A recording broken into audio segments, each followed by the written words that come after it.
That just happened. Say hit it and then hit the button. Oh. Don't you dare touch my controls, boy. He already did. We're recording. I see it. Kick it! That was not as good. I was trying to change it up It's a little bit more aggressive. Oh, I can get aggressive.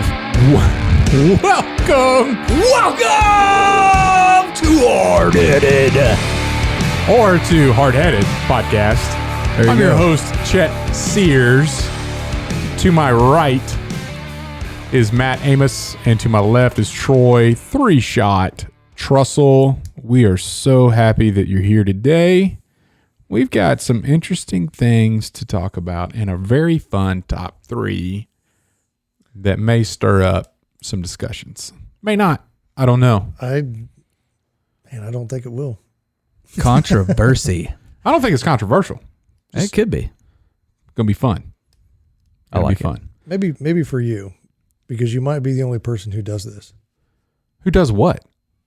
Watches live performances on YouTube. No, I'm not. I mean, based on the amount of views, some of these videos I'm going to mention, you guys are out on what's hip. I'm okay with that. Oh, yeah. Okay. Well, good for you. And speaking of you, why don't you tell us what's on your mind, Matt? I'm gonna tell you what. I'm gonna pull a Troy. Like, I literally have no idea. I feel like over the past few podcasts, we've kind of talked about firearms a lot. Even though I think we just talked about suppressors and then our top handguns. I think that's really all we've covered. Yeah, police shootings and a few things else. That's if really you're going to go back a month or two. But that's really not guns. You know what I'm saying? Okay. But That has nothing to do. so I guess what's been on my mind is it has a little bit to do with guns, Shocker. but not totally. So, back in April, the Kansas Senate passed a new law that it is okay for 18-year-olds to conceal carry. I did not know this. So they went from 21 To 18. to 18. Okay. And I know that there wasn't a whole lot of pushback here in Kansas because we're a fairly gun-friendly state. But the people that were complaining about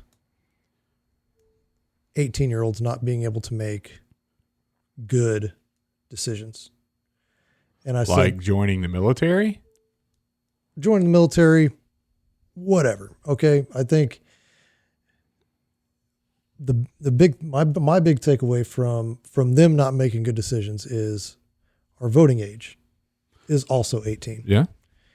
And Which there's some people want to lower, but go ahead. right. And I think Ridiculous. by far an 18-year-old voter is a lot more dangerous than an 18-year-old carrying a concealed weapon, because I firmly believe that the votes hold higher consequences than an 18-year-old carrying a concealed weapon, because it affects more people the way that person votes. Okay. So when you've got all these, But you're not a proponent of stopping 18-year-olds from voting. You're just doing a comparison of what's more dangerous. hey, if they're old enough to join the military, carry a weapon overseas, and defend this country, or if they're in the National Guard, defend this country internally, go for it. I'm all about it. Mm-hmm. I think they should absolutely be allowed to carry. They're old enough to vote, they're old enough to carry. But I would say that voting is a lot more dangerous than carrying a firearm. So, that said, discuss. Because that's really kind of all I had. But it just doesn't make any real sense to me that you can't trust this person with a firearm, but you can trust them to vote and make good decisions. Yeah. Because a lot of the kids that I see today have fallen for a lot of this. And I don't know if we want to even get into mask situation and the government control that is being attempted to take place. But a lot of the younger people, they're adamant. If you're out somewhere, most people don't care.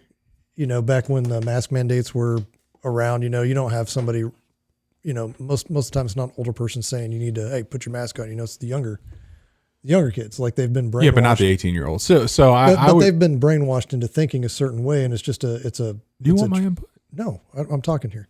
This is what's on my mind, not what's on Chet's mind. You were just like, discuss. I did, but I took it back. No, go ahead. Did you just hit your head on the mic? I did. So that was Troy's empty brain. I would say it was really hollow. It didn't sound hollow. If I only had a brain. And this guy voted. No, I would say that the 18-year-old, like specifically the youngest voter, is probably not as dangerous as like the 22, 23, 24-year-old. Because, I mean, at 18, you're still just doing whatever your parents do. Like your worldview, if you're still in the home or a month or two removed from it. That depends on your home life. And we've talked about that before too. Yeah, but I mean, it's going to be like, well, this is what dad always did. Or this is my mom. I heard my mom and dad talking about this, and this is who I'm. However, or I'm always watching Fox News, so this is who I'm voting for. I'm always watching CNN with my parents, or my grandma told me I had to do this, and I'm still going to do it.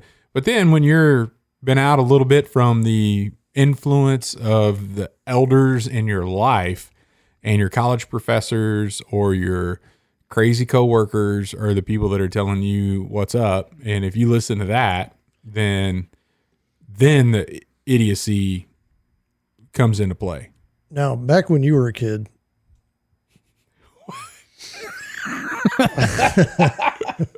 I would agree with you that would be the case. But the amount of exposure that these 18-year-olds have to the internet, social media, and all of their accounts, because they're paying more attention to that and what's cool on that, not because mom and dad aren't cool.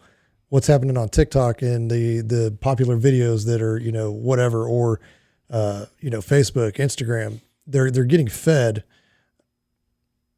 all these different things, and they're going to, and we all know that all this media, whether it's them shutting down a journalist for exposing some stuff on CNN and they canceled their account, they're programming what they want people to see. Yeah. And those kids are very impressionable at that age. And I think it's a problem creating that's how they're trying to create future liberal voters, in my opinion. Yeah, but I have in just a couple weeks, I'll have a 17-year-old in the house, and that's not the case. Like, heck, that dude's further right than I am right now. But it all comes back to, how they're raised in the home. I mean, your kids hadn't had free reign on a phone since they were 9. Right. I mean, you and Ashley set, a certain age to where you got a phone, and if you did something wrong on that phone's getting taken away. Right. Or thrown in the lake. That's right. I'm going to throw that in the lake. I say that. Yeah. Still. I know. Yeah. Yeah. So, I mean, I think it just all goes back to home life and how those people are raised. Right. Whether they grow up, voting right or left, it always stems from something in the home. Yeah. And I could tell you that, when my first time to vote was heavily influenced by my parents. Well, because you didn't know what you were doing. Not necessarily. You probably didn't know what you were doing. No, it's like, what? tell me why I should do this. Like, I need an explanation. Like, who should we vote for and why? And of course, my folks were always about the why. They Right. just with everything. They weren't just dictating. With just about everything that they raised me with. It was the why was really important. But I don't know, and I shifted from their political views, especially in the last decade. Not like I didn't break away, but I had a lot of different takes on things that they had, but primarily because that they got their news from one source, and I don't do that. I dig. I look at people that I don't like and I don't agree with and see what they have to say, people that I like and agree with and see what they have to say, people that are kind of in the middle, and then formulate an opinion. And a lot of times people don't go to that effort. And so I came up with it, but we'd have discussions. But I could tell you it's pretty funny, the pressure back when my parents were still alive with their grandkids, like the pressure that they'd put on them to make decisions. And how do you feel about this? And I don't know if we need to go public with this, but we had to have your mom doesn't listen to the podcast anyway. But my wife had to tell my son, hey, don't, you and Gran do not get in a political conversation around me. Like, don't do it. Yes. That's not, because everybody gets worked up when they talk about it, and my wife is like non-confrontational. So she's just, and Stone's like, what? She's like, just don't do it. Well, like, listen to her, Stone. The biggest argument I ever heard my grandfather and my uncle get into was over politics. Yeah. And if they talked about anything else in life, it was like, great conversation. Good. We can talk about this. But if they talked about politics, like they were screaming at each other, and I was just like, what's going on? I choose to not, I'll tell you one thing that I'm 100% in agreement with your uncle. Term limits. Like we're on opposing sides of a political spectrum, but he's saying people are in Congress too long. And I'm like, wholeheartedly agree. Oh yeah. We need term limits. Let's do it. Let's get together. Let's make this happen. This is a big deal. It'd be good for everybody, So choose to find where you agree, and like, let's talk about that. And this is going to make us fight. Yeah. Let's not talk about that right now. You can hold that view, and I'm okay with that. Let's just not discuss it. I would agree. Coffee and a donut. Sure. Yeah. Sure. Concept. Yeah. Power ring. Or power rings. Or maybe power it's bars. Maybe it's like, that I'm doing all this on Facebook, and I'm posting this and I'm posting this, and like, I disagree with all of that. But when you do say something I agree with, I'm not going to let everybody know I actually agree with you because we disagree on so much. Like, heck no. Like, dude, I love that. Like that post. Great idea. Term limits for everybody. In fact, I think it should be no more than 12 years total between the House and the Senate. So if you're a senator and you got 6 years in there, you can only go to Congress for, what their 2-year terms. So 3 terms. That's it. And you're done. Or if you're a senator for 2 terms, you cannot be a congressman because you served your 12 years at the federal level. You can be state, whatever you want to do in your state, but federal, 12 years. Well, I'm obviously in agreement on that because, again, we've noticed with some of the laws that they're coming down, these people actually have no idea what they're making laws about. Yeah. Yeah. And again, they're being influenced by talking heads in their ear that are saying all this, but they don't do their own research. Right. At all. And that's proven. But that's my fear with the kids. And the reason why saying that an 18-year-old voter is more dangerous than an 18-year-old concealed carry. Yeah. However, and what I would say on the 18-year-olds, with Kansas, again, they're trying to put where you've got hunter safety or firearm safety as a school class. I'd love for that to happen. Because if we're going to pass legislation like this, everybody needs to know how to properly handle a firearm. So, because I don't want to put an 18-year-old kid with absolutely no experience on carrying a firearm. Yeah. Because I think the age to buy a weapon or a pistol is still 21. So the pistol would have to be gifted to them by their parents or somebody. Yep. And so hopefully those parents are taking charge and saying, hey, here's how we're going to go out, teach you the safety rules, right, teach you how to handle that weapon safely. But I maintain still 18-year-old voter is more dangerous. You may not agree, but an uninformed voter is more dangerous. Well, exactly. It's one of the most, but I would say that at 18 years old, you really haven't formed your opinions based on life experience. An uninformed voter or a misinformed voter. Yes. And I would say that most of the kids in that 18-year-old category fall into that misinformed voter because they're just listening to what they see on their phone, what they hear on their phone, and what they're reading. I'll agree with you on the most part, but there are some really smart kids out there. And I'm not saying that all of them are that way. There are some intelligent kids out there who probably should go ahead and try to run for something, even though they're not old enough. Right. But or just be engaged, right? Now, get into the flow. Yeah. But yeah, because they're literally working for their future.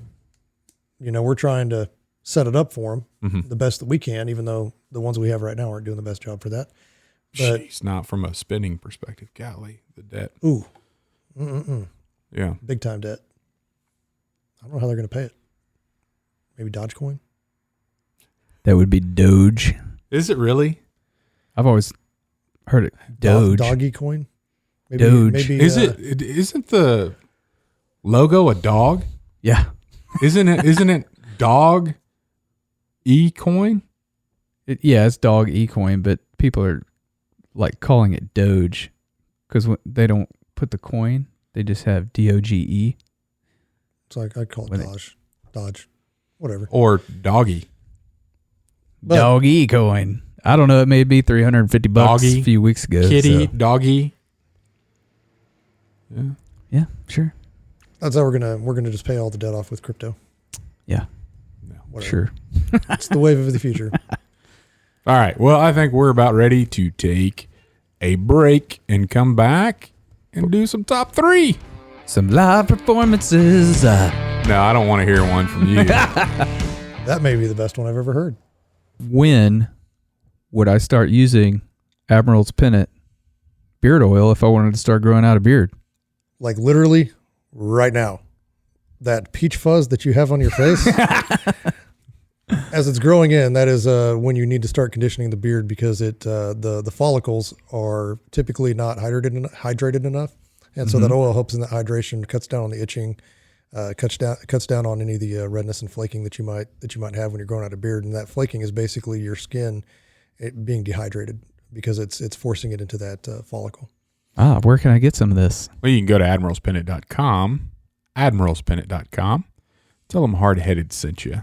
There's several different scents that have really good descriptions on them. So take a look at what's out there, and they're all natural.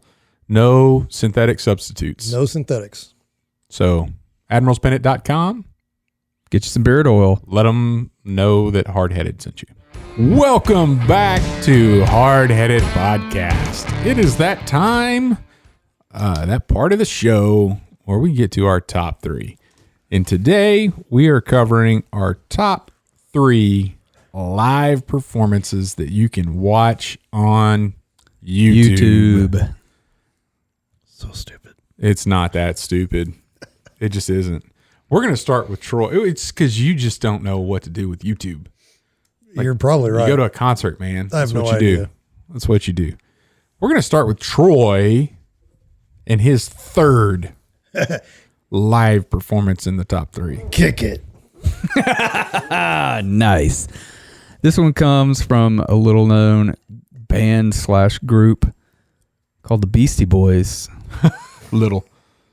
And the performance that they did on the MTV Music Awards, I believe it was in 1994, where they played Sabotage. Yeah.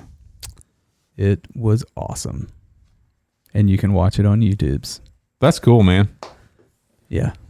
Not a little known. No, not a little known. Yeah.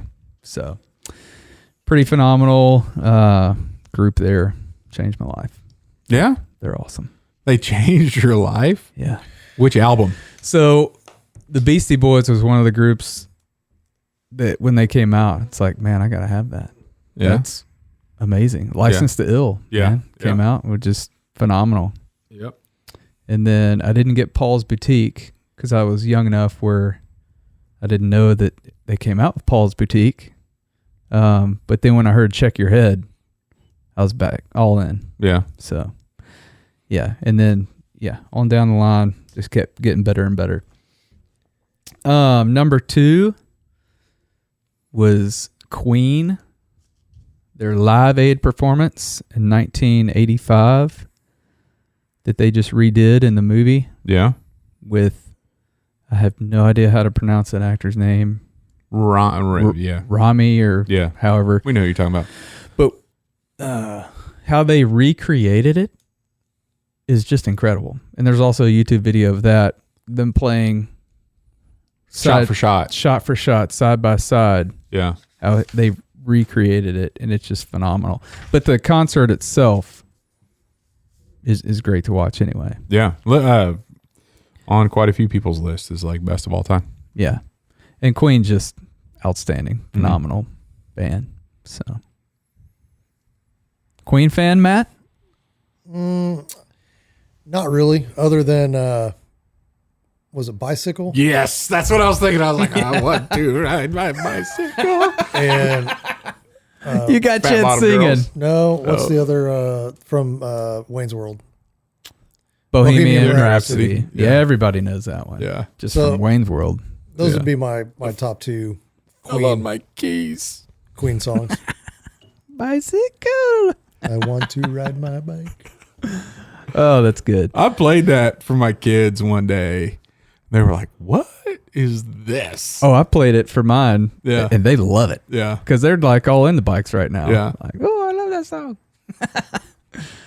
All right. And number one is one of my all-time favorite bands when they did MTV Unplugged. Oh, Nirvana. Nirvana. Yeah. The whole album, the whole performance, phenomenal. They did a couple Meat Puppet songs. Man, good stuff. They what was that? In the Pines was on that one. Yeah, Yeah, that was a lot. That was good. Old blues song. good stuff. So if you haven't heard it, go check it out. All right, I'll go next. Do you want to go next? No, I don't. You're looking anxious. I think Matt should probably go next. We'll let Matt Go ahead. No, No, I'm hosting, man. You're going. I'm not sitting right here. Oh, you stink, man. Chet, what's your top three there? All right. Well, I don't want to. I may have some of the same ones that you've got. I highly doubt it. All right. Number 3 is the 2015 CMA Awards. Justin Timberlake and Chris Stapleton singing Tennessee Whiskey and then going into Justin's song of Drink You Away. Have you seen it? I have not. No. Oh my gosh. They've got Justin's band, horns, the whole get up, and phenomenal. Like, oh my gosh, phenomenal. Nice. What made me go look it up was that Garth Brooks documentary. You remember that came out on whatever? Oh yeah, I watched that. Well, I think it was on the documentary. They were talking to him about something, and he was just like, the energy you get from live performances is just unbelievable. And he's like, that Justin Timberlake and Chris Stapleton at the CMA Awards, like probably the best thing I've ever seen live. Like Garth Brooks saying this. Oh wow. You know, and I'm he's like the best live performer. and he's like, ever, I gotta go. if you ask I gotta him. go find that. You know, Yeah. I went and So that's number 3. Number 2, and I don't know exactly which this was from, but Carrie Underwood and Vince Gill singing "How Great Thou Art." It was at some thing at the Ryman. Yeah, I I've seen believe. that. Unbelievable. That was back in the 90s, right? No. When they were both hip. Carrie Underwood is. Oh, I'm thinking I don't of know if she somebody was else. born. I'm thinking of somebody else. Um, Well, Vince Gill was. Yeah, and he was just playing the guitar and doing some backup, some harmonization, which he's got a great voice for something like that. But it was basically Carrie Underwood singing and brought the house down. Like there are people in the crowd like crying. It was just so emotional. And I think she forgot she was performing and just worshiping, singing. It's a fantastic video to go watch. So Carrie Underwood singing "How Great Thou Art" with Vince Gill on backup. And my number 1, drum roll, because we built up by going 3, 2, 1. A band I really like called the Black Keys singing I Got Mine live at the Crystal Ballroom. That's All right. it's a duet. It's a guy vocals, guitar, and then another guy drums. And it is rock and roll and just a great song, great performance, so much energy, fills up the room with two guys. Like, I mean, it's fantastic. Keys, Keys. Yeah, like the black keys on a piano. Right. Not the black-eyed peas. No. Okay. I got a feeling that's a different band. I got a feeling. See what I did? See what he did? He has no idea what you did there. No. All right. Ooh, all right. Honorable mentions. Oh, wait. Okay. Disturbed, Sound of Silence on Conan O'Brien. Okay. 121 million views on that video, by the way. Disturbed, like the ooh, wah. Yeah, that guy. That guy? Yeah. You don't know what I'm talking, dude. I've never. Honorable mention. I know that song. I know that band. I've never seen that performance, so I'm gonna go check that out. And then another honorable mention: Jason Isbell. Love that guy. Singing "Cover Me Up" on Austin City Limits. Austin City Limits is one of my favorite live performance plays. Go to watch live performances. Yeah. But that's he's been sober for quite a few years now, and that's a song that kind of talks about his struggle with alcohol. And those fans of his that know it really get keyed up for the song. And when he talks about swearing off alcohol, everybody in the crowd cheers and all that kind of stuff. So it's pretty cool how he gets supported through his sobriety through that. Cool. All right. Matt, fire away, man. All right. Honorable mention. Number 1. Ricky Gervais at the Golden Globes. So this is number 1. You started number 1. No, this is my honorable mention. Oh, okay. Oh, they're only going to get better from here, I'm Chet. going to work up Okay. to my number 1. That was a fantastic live performance. Yeah. It was incredible. And, for we'll just have to link to it if you haven't seen it. It's good. You got to go check I it out. remember when we were up in Montana, and you mentioned it to the guy we were staying with, and he's like, I don't know what you're talking about. Ooh, let's get on YouTube. Matt's like, we got to see this. It's good. He got excited. He's like, oh, I can't believe I get to introduce this to somebody. Because I'm always like the last guy to see stuff. Yeah. Pretty much. I mean, I don't spend a whole lot of time on YouTube. So Yeah. I'm trying to think of another honorable mention here. You're just trying to top me on number of honorable mentions. To keep up with you. I had one, but I forgot it. Okay. So I'm going to go up my list here. Well, no, I'm going to do it. Honorable mention number 2 is Paul Potts on Britain's Got Talent. And he is singing, and I'm going to mess up this name, Nasun Dorma. I know what you're talking about. But when that guy steps on stage, you do not expect him to have the voice that he has. Of an angel. And he absolutely crushed that song. Yeah. Phenomenal. And then now I'll get to my top 3. Number 3, Cody Lee from America's Got Talent. Cody Lee is a piano player, but he is also blind and autistic. Huh. And in his interview, he struggles to answer the questions. So it takes some time to think about the answer and then respond. Mm-hmm. And then he sits down at that piano and starts playing and singing. And his voice is incredible. His piano playing is incredible. It's by far one of my favorite performances ever. Just to see him, because that's his zone. That's his space. Yeah. And he's super, super talented. Mm-hmm. Super fun to watch. Number 2. You might notice a trend here. America's Got Talent is all you watch on YouTube. Actually, it's kind of strange because it's Britain's Got Talent. Okay. Again. But Susan Boyle. Yep. I Dream a Dream from Les Mis. And she gets up there, and she's another one that you would not expect to have the voice that she has. And she gets up there and sings that song and crushes it. super fun video to watch. And speaking of live performances, just because I don't really.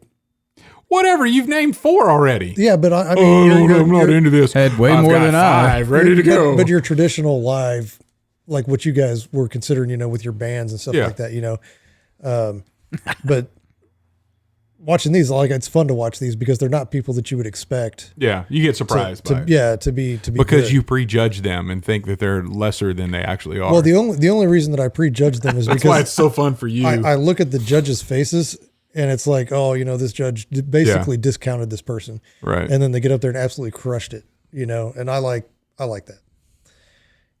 And then number 1 is going to be the Gene Simmons from Kiss, his military tribute. So he was playing on bass, and he goes through the 4 branches and does their hymns. So he sings them? Yeah. Okay. And they're jived up. They're more rock and roll type based. And you got the Marine Corps band playing backup. You've got guitar players and you got him singing. Then you got the whole crowd is various military members from I'll have to check Army, this one out. Navy, Marine Corps. That's awesome. Army, Navy, Marine Corps. What am I missing? Air Force. Whatever. Dude, the Wild Blue Yonder. That's a great hymn. And I think that's what they started off with, but they ended with the best one. Because you start strong. You end strong. So you start with the weakest, and then you get to the best. And the Marine Corps was the last one. Yeah. And everybody gets fired up because you got all the different branches in there, and then they pan out to the crowd, and you've got all the different branches singing their own their own hymn, and it's awesome to watch. It's super cool. But then to see the Marine hymn is awesome, by the way. Obviously, it's the best one. But to see Gene Simmons, I don't know if you guys have heard his story about how his mom came over from Israel and stuff like that. No, I haven't heard any of that. His story about into Gene Simmons. His story about America and what America means to him is one of the coolest interviews that I've ever seen in my entire life. I'll have to check that out. He actually breaks down in tears over the freedom that he has here and the freedom that was provided for them to get out of there. Yeah. And so those songs and singing to the military, and even when he had his reality show, I can't remember what the name of that reality show was, but Gene Simmons something. Yeah, but he went through, and the support from the military, the love for America was always there. It was the common theme that ran through that show. He went to boot camp, or not boot camp, but he went out and did a little O course and stuff like that at Camp Pendleton, and short for obstacle course. O course. Whatever. O course, yeah. Because it's hard for some military people to say obstacle. We don't have that kind of time. O course. So veterans. Only if you have day at the end of it. But it's so super cool. I mean, and I happened to be going through videos one day and caught that one because it's not like one of the top videos when you search for Gene Simmons, that pops up. But you type Gene Simmons military tribute, pops right up, and he absolutely just rocks it. And then they finish with, I believe they finish with "God Bless America." Yeah, and it's super. Makes you want to re-enlist. Man, it really does. Like, I listen to that, man, I'm pretty fired up. I'd go back right now. Yeah. No. Maybe not. Nope. But yep. So that's my top 3. All right. 4 or 5, whatever. Yeah. 90% of those are Britain's Got Talent or America's Got Talent, with the exception of Ricky Gervais. Very good. He killed it. He really did. That was super funny. Yeah. He did kill it. All right, Troy. It's the last time. Who cares? I don't know if he ever cared. Troy, you got a good word for us. Yeah. So, Jesus, one time the Pharisees were. I thought you were literally just going to say Jesus and then stop. I could. Yeah, no, don't. I mean, it's all you need, right? Yeah. But no, he always had conflict with the Pharisees. And I think he always being an example to his disciples and the people following him. He always confronted that conflict in the right way to do it, right? And one story that kept coming to my mind as we were talking about this today is when he had to pay a tax, right? And they brought him the coin, and they said, "Whose money is this?" And he said, "Well, whose picture is on the coin?" And they said, "Caesar." And he said, "Give to Caesar what is Caesar's, and give to God what is God's." And they were all amazed, right? And so what I take from that is, kind of walk the straight line and stay in the middle and try to confront conflict when it needs to be confronted. Because, there were other times when Jesus went into the temple and flipped over tables and ran them all out of there. Yeah. Address the situation how it needs to be addressed. Exactly. Yeah, don't always just be guns a-blazing, firing, Yeah. Just address it how it needs to be addressed and try to stay humble. And if you need to get fired up about it, get fired up about it. Go take care of business. But don't always be fired up over every little thing. Exactly. Yeah. Yeah. And most of the time, going through the Gospels, he got fired up, but he was more kind of walking the middle than he was getting fired up. Yeah. So he kept the peace a little bit more. I like it, man. Yeah. It's a good word. That is a good word. Yeah. Especially as we just paid taxes like last month. Yeah. Well, it's actually was extended till May 15th. What? Yeah. You mean I had till May 15th? Yeah. COVID, man. Come on. I didn't think there was an extension this year. There was. Well, Is. either way, I had mine in like a day before deadline, the original deadline. Yeah. Good for you, man. I had mine in January. So. Well, lucky you. Yeah. At least you're prepared for something. I got a great accountant. Your wife? Nope. You? Nope. Oh, he's got an accountant. What? That dude's a small business owner. You can't do all that stuff on your own. You miss out on too many deductions. That's true. That's This is why. exactly why you have one. That's why I have one. Yep. There you go. All right, Matt. Let's play some Let's Get Out of Here music. Oh, yeah. There it is. Yeah. What a wonderful episode. It's fantastic. Super great. It's super great. Yeah. Thanks for listening, everybody. Don't forget to go to hardheadedpodcast.com. And don't forget to go to admiralspennant.com to get your beard oil for the bearded loved one in your life. Or if you have a beard, get it yourself. Find us on Apple Podcasts, Spotify. Don't forget to leave us a review. Like. Subscribe. YouTube. Give us a rumble. And we'll see you next week. Absolutely. It's going to be a lot of fun. Thanks for your time. Oh, we finally got that beat drop. We talk long enough, we get the good beat drop.